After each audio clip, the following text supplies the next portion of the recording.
So I want to show you how to make these really tasty, crunchy croutons without any oil or butter.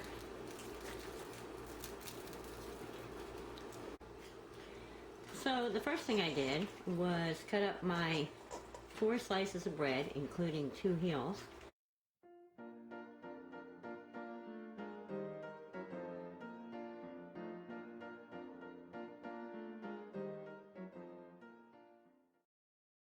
Into cubes and placed them in the bowl. The next thing I did was chop up some onions,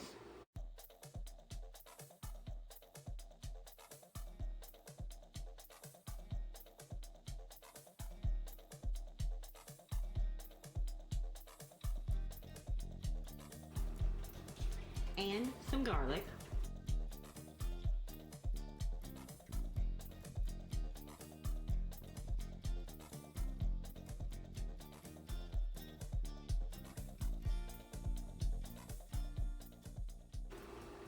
And I threw in a few pieces of green pepper, bell pepper.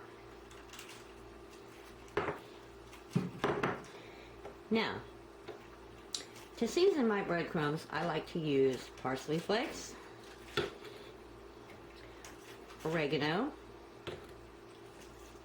and basil. I also like to use rosemary, which I have a bush outside.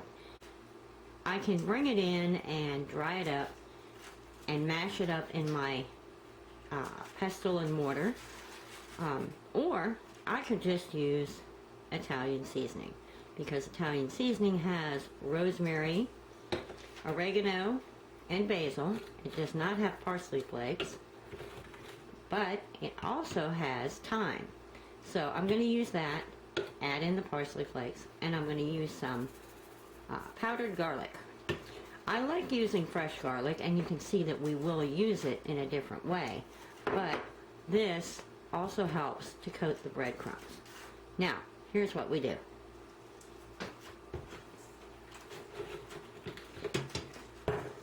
We're going to take our regular breadcrumbs, and we're going to start by adding our seasonings on top.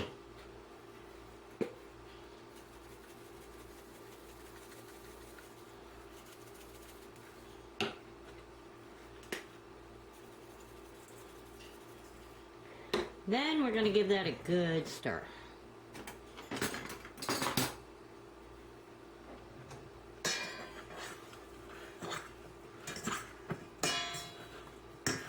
Oops. One in the drawer. Alright, now we're going to do another coat of garlic and parsley and our Italian. And because Italian has all the other seasonings, we're going to put a little extra of that. And let it sit for a sec.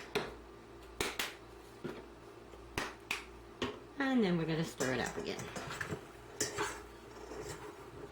Now, I'm going to let this sit and kind of soak in the flavors for just about 10 minutes. I'll come back and stir it every couple minutes. While I'm waiting for my breadcrumbs to soak in all that goodness, I'm going to set up my dehydrator. Now on the bottom I'm using a netting for a simple reason. I'm going to take all this ingredients and put it on the bottom here.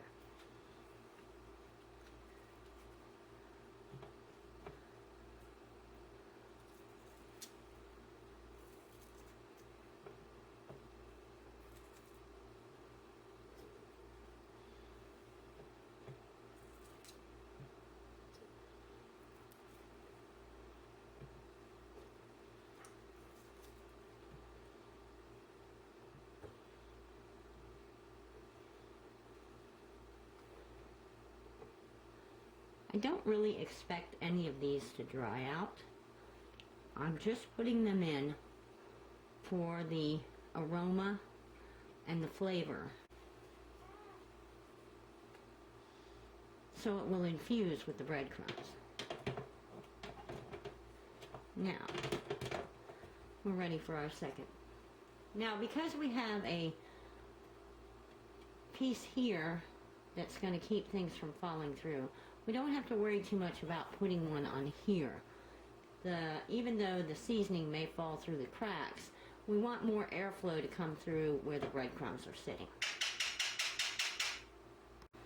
Now that my breadcrumbs have had plenty of time to soak in the spices, I'm going to place them around liberally. I want to make sure that I have them, give them plenty of space to dry. And you can see all that spicy goodness is on there. I can already smell it. It smells amazing already. So now there's no need to be stingy with trays, especially if you're doing a small batch. And I'm using the highest setting. You could set it so it goes in, but I want it up high so there's plenty of space.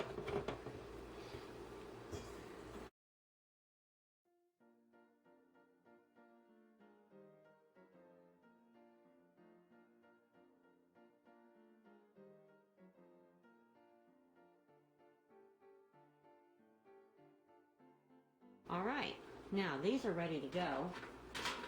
I'm going to add one extra tray just for space to help with airflow. I think it does kind of make the airflow a little faster. And then we'll place the top on, and we're going to turn this up to, I want to have it on about 113, 115, something like that. So I'm going to turn these on and check them about every 3 hours and see how they do. So it's been about 6 hours. I checked it at 3 hours, and they were still a little bit soft inside. So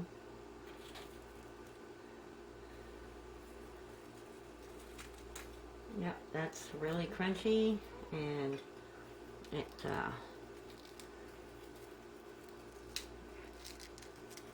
really dry inside. And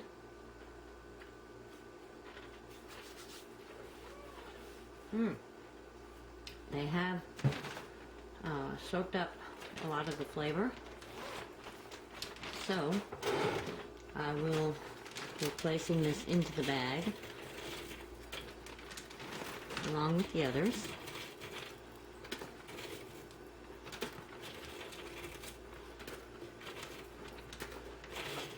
And the nice thing about this is you can use the croutons, and as they break up, they turn into breadcrumbs, and you can use them too. The nice thing is, because you didn't use any oil to make them, they really last a long time on the shelf. You can just put them in a jar and keep them with all your dry goods, and they last for a long time.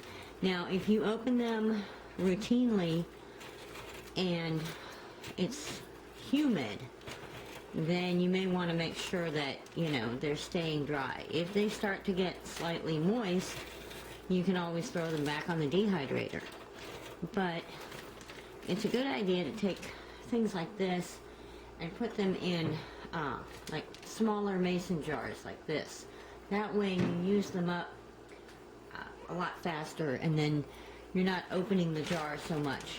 The larger the jar is, the more chance you have of putting moisture in. Now, these here, I can either continue to try to dry them up, or I can throw them into a little plastic bag and throw them in a soup that I make in the next day or two, or I could just throw them away.